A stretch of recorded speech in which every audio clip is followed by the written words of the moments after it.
Heinz Thiel here, reporting from Dixon, Illinois, at World War II Recreated. Well, let's introduce you to a little bit of our American armored vehicles. You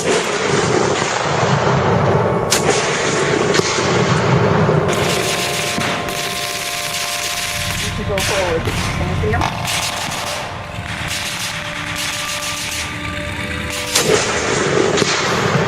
Of course, here we've got our Stuart tank. I think I'll hand it off to our Stuart tank commander to say a couple of words about this vehicle. I'm Lydia Roberts, and I'm with the 70th Tank Battalion. I'm the tank commander of the M5 Stuart. Okay, this one is a Stuart, a 42, M5 upgraded to the M5A1. How can you tell it's upgraded? See the old patch on the radio mount to the right of the hatch, that round thing where they welded it shut?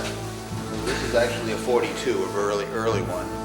And you can see that round, see just in this place just opposite, see that round thing? Sure. That was originally radio mount, didn't work well, so what they do is they welded that when they upgraded it, just made the bustle on the back. And bustle is just the radio compartment. That's the radio compartment, that's really what that's for. Good afternoon. This is an M5 Stuart tank.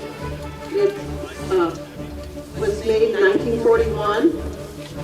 It has a 37 millimeter main gun, a 30 caliber machine gun that runs coaxial to the main gun, and a 50 caliber machine gun on top. We have a 50 caliber machine gun mounted on top, which is not regulation, but most tankers, as soon as they got the Stuarts, they took off the 30s and they put a 50 cal on it because it was much more substantial for anti-aircraft fire. So that's why we have that on this one. So what's it like to sit up on top of that Stuart? Well, you're kind of a high target. a lot of the GIs said that they really didn't want to be close to the tank because the tank drew fire. It's pretty high up there.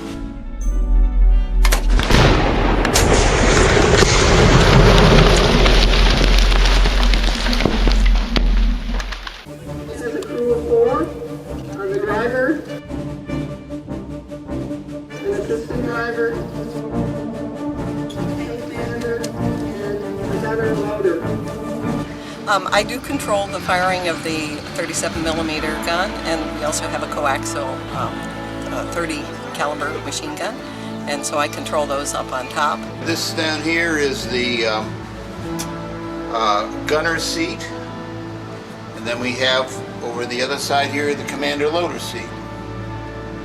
Just opposite that. And here is your cannon and your oil injector and firing controls. L means load, sends in a slug of propane oxygen, and F fire that lights it off, and then you pump in a slug of oil and you get the smoke and you get the simulated fire.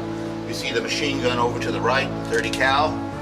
We've also spent thousands of hours restoring all these vehicles you see here. So it's an immense labor to bring all these vehicles out here and keep them in working condition. This vehicle was obtained from Portugal. Originally it was in the States. This was an M5 tank and then upgraded to an M5A1. So this is a 1942 vintage tank. And it went to Canada after the war as a training vehicle, and then went to Portugal for several years as a training vehicle, and then was imported back into the States in about 1985 roughly. The question is, how long did it take to restore this? It took us about 6 months. I don't know exactly how many hours went into it. It had been transferred here to the States from the seacoast in Portugal, so it had sat in a salty sea air for many years before it came stateside. So there was a lot of rust and other work that had to be done. The engines, the tracks had to be replaced. The transmission had to be replaced. Okay, these are the tracks that we just put in about 5 or 6 years ago. They're NOS, but the rubber typically deteriorates quite readily, even though they're relatively new tracks. What happens is rocks get in between them and it takes chunks out of it. Eventually they wear out pretty quick. These things only have a life of probably like 200 miles before they're shot. And so I've come up with a way to help restore them, but we try to take it easy and run mostly on grass and gravel. Isn't too bad, but running on pavement, it really wears them out. Here's your track adjuster right here. And we keep an eye on these. These things adjusted pretty tight because they have bushings in them and they don't wear. So we adjust them pretty tight, and you don't have too much slop in it. Whereas the dry pin ones, you have to keep them pretty slack. And these are all original. The original rubber seems to be holding out real well on this vehicle. And we had to do a lot of work to free up some of the springs that had rusted in.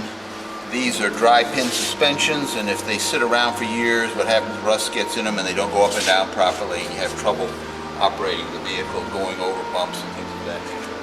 This vehicle has two Cadillac 88 inches that are tied together with a automatic transmission. Yeah, these are the two engines. There's a left and right engine.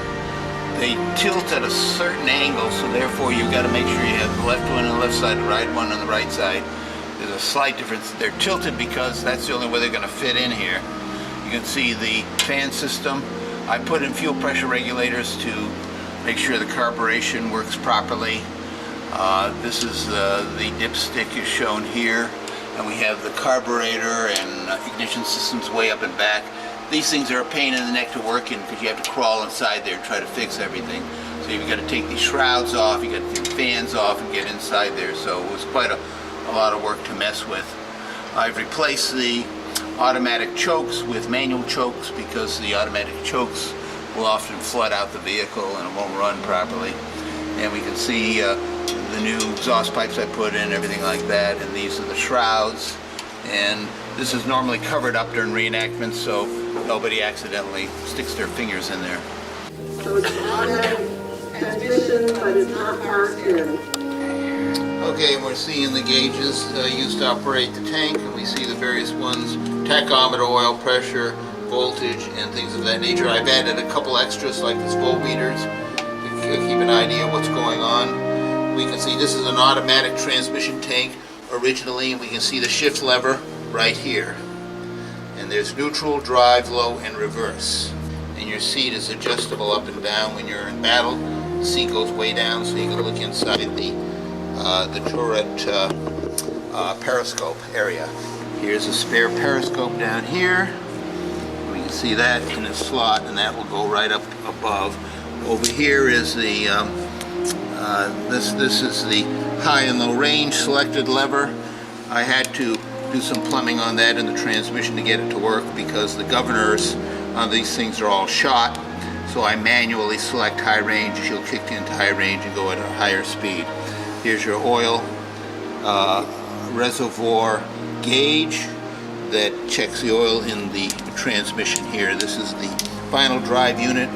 It's a 2-speed unit, and it takes 2 drive shafts from each engine and goes right into this unit to propel the tank. I also control the rotation of the turret and give the driver directions as to which direction we want to head, and also make sure that we don't run over any GIs who might be lying on the ground alongside of us. Now your helmet you're wearing looks a lot like a old-time football helmet. It's a leather helmet, and with 3 holes, it has a inner liner that kind of suspends it and gives you a little bit of cushioning. You've got your microphones in your ear, along with tails that allow you to attach into the combo system on the tank so you can communicate with your drivers. And I understand these helmets were actually made by Sears and Rollins, the same manufacturers that make the football helmets. Over in the front here, we can see prongs from, who was that designed these? Sergeant? Cullen. Sergeant Cullen. It's called the Cullen Hedgerow cutter, made by designed by Sergeant Cullen. The only maintenance guy that got a Bronze Star Award. Yeah. Did he really? Yeah, with that. Yeah. He was cutting hedgerows. Hedgehogs, yeah. Yeah, he did. Who was the only maintenance guy in Europe that ever got the Bronze Star for coming up with this idea. Most of the maintenance guys never got any Bronze Stars because they weren't in combat. But he this idea using Rommel's asparagus that was on the beaches at Normandy, and this plow would go right through the hedgerows and surprise the Germans on the other side. Normally the tank would go up and over the hedgerow, and of course the Germans would shoot it in the belly with an anti-tank gun and get it. This way they go right through, and the armor was right there, and it'd be quite sudden, and pretty much, you know, defeat the Germans on the other side of the hedgerow. And it worked out good. It went right through. I saw the videos of the demonstrations, you know, and It was amazing because they tried all sorts of different things. yeah, the Germans were surprised when these things came out. Then we have the sandbags for the anti-tank rockets because the shaped charges would get broken up, you know, with this, you know, with the Makes German. it ineffective. Okay. Here we have bags of sand that are usually put in there to augment the armor. This was mostly protection against Panzer Schrecks or Panzer Faustes. The Panzer Schrecks had a shaped charge, and this tended to disrupt the shape, and the jet of molten metal would not go through the tank. So these were always put around this. If you go to Afghanistan today and look at the vehicles, guess what? They have the same thing on them. These are nicer for parades and getting around. However, they're very dangerous in mud and ice. Ever seen the Sherman slide inside? Yes, That's exactly. Ice capades. So then they made these things, these grousers that would go on about every 8 links to help prevent that. Like tire chains. Yeah, those are Oh my tire God, I thought that was spare track part. No, yeah, they actually fit. You unbolt them and take them, put them right in there about every 8 link, and it comes out quite a bit. Okay, this is the mascot of the 70th Tank Battalion. Just before the Normandy invasion, the 70th Tank Battalion was one of the few units in the U.S. Army that actually had experience. They had fought in Algeria, North Africa, and in Sicily. And then they came over to England for the cross-channel invasion. In order to separate themselves out from the rest of the guys that were sort of, you know, beginners, they thought, they made a mascot called Joe Peckerwood. And this is Joe, who's a turtle. And he has a 75mm shell, and it says Soixante, which means 70th in French, and he's standing on top of the world. Initially, they had him standing on top of a big SWAT sticker, but they decided to get rid of that and just put on top of the world. So this is Joe Peckerwood. Whenever you see this on a vehicle, it's 70th Tank Battalion. 70th Tank Battalion went in ashore with the 4th Division on Utah Beach and was one of the first to land in France as far as tanks go. You had this shed or barn or whatever it is built specifically for this purpose. Right. For that purpose.